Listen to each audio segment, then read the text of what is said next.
একদিন টুনু ইন্দুর বনের ধারে খেলছিল। হঠাৎ ভারী বৃষ্টি হলো, চারপাশ ভিজে গেল।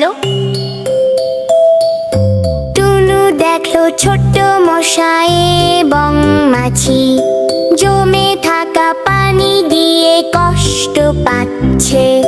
টুনু বলল, চলো সবাই মিলে পানি সরাই, পরিচ্ছন্ন রাখি, সবাই নিরাপদ থাকি। সে ছোট ছোট পাতা ব্যবহার করে জল সরাল। মশা মাছি আনন্দে উড়ে গেল।